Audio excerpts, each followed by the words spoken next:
Magandang tanghali mga kabay. So, rotary hammer ulit ang aking estimate mga kabay. 39563 liter F. So, ang model nito mga kabay, ganun pa rin. Dito 5032. Ito naman mga kabay, ang problema yung kanyang brass holder. Ayan po. Wala po siya. Pero kapag sinagad mo siyang ganun, meron.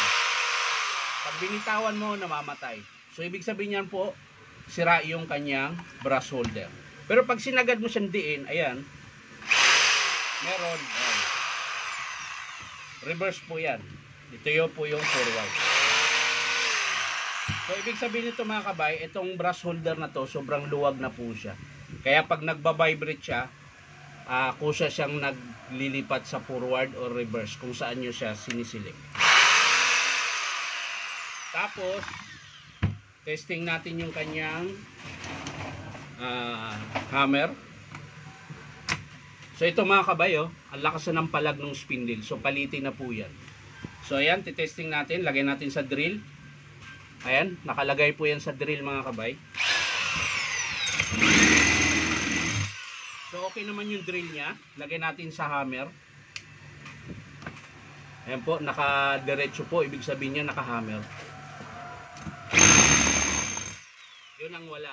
Wala na siyang hammer. Tapos kung mapapansin nyo mga kabay, itong brass holder, lever niya, ayan. Masyado na pong maluwag. Ayan. So palitin na rin po yan. So i-check natin yung lever niya kung bakit maluwag. At yung kanyang brass holder.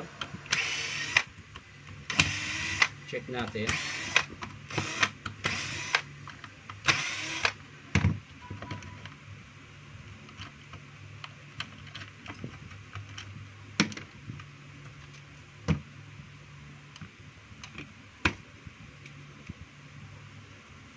So ayan mga kabay, kung mapapansin nyo, ayan, hindi yata makita. Ito po, kapag sinisilik siya, umaangat na, putol na po yung kontak niya. Yung kontak kasi ng brass holder mga kabay, parang nakaganyan lang. Kapag sinilik mo siyang ganon, forward, tapos atras mo, reverse. Pero ito, wala na, napupudpud na yung kontak niya. Kaya minsan, bumabalik na lang siya doon. Ayan o. Dapat hindi siya ganun kaluwag. So palitin na po yung brass holder niyan. Ito naman yung sa lever. Ayan. So pagkalas pa lang mga kabay, ganun din. Iikutin mo siya papunta doon. Ayan. Kapag matigas, gamit kayo ng plies. Tapos sungkitin nyo pataas. Ayan. So ito mga kabay ang sira kung bakit dumudulas. Kung mapapansin nyo mga kabay, ito po. Ito yung kanyang lock. Ayan, nasa gilid. Ito to. Napakaliit na lang. Kaya po siya, lumalagpas siya sa, pag sinilik mo, halimbawa drill, lumalagpas siya, halos malapit na siya sa hammer. Dahil po pudpud ito. So hindi po sira yung pin niya. Ito po yung pinakalock niya. So papalitan po yan. Tapos silipin natin yung kanyang spindle. Ayan. So okay naman yung kanyang armature.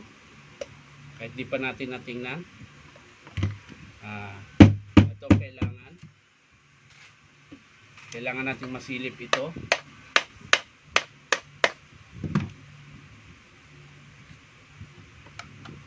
Ayan. Kasi minsan kasi may basag yan. Kailangan natin silipin yung kanyang pinyon. So okay pa mga kabay. Kapag ito na pudpud mga kabay, malalaman mo naman yan pag nagsilik ka. Halimbawa nakadrill, tapos lipat mo siya sa hammer, wala nang pinagkaiba kasi hindi na siya gumagana. Yan. So ito okay pa siya mga kabay. Yung ito lang. Ayan. Kaya pala wala siyang hammer mga kabay. Kung mapapansin mo, sobrang luwag na po. So, ibig sabihin yan mga kabay, ayan, kung mapapansin nyo yung grasa niya, para siyang nagkulay putik, para siyang silver, dahil po yung piston niya nakaayod na po.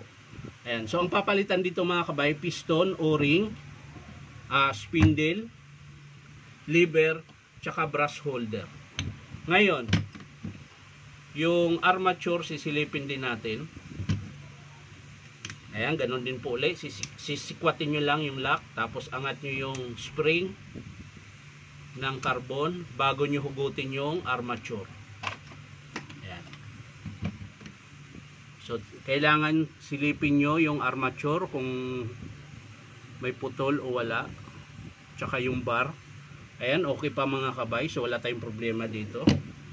Pati sa field coil, walang problema. Ayan.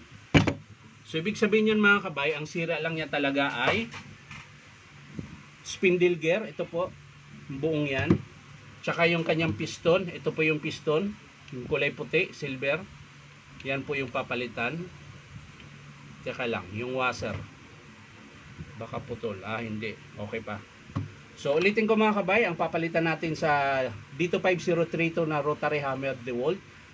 Spindle gear, piston, o-ring, tsaka lever, at yung kanyang brass holder. So yan lang mga kabay, hindi ko na po ipapakita kung paano buuin. Papakita ko na lang sa inyo mga kabay kapag in-approve ng customer. So yan lang mga kabay, maraming salamat. Bye-bye.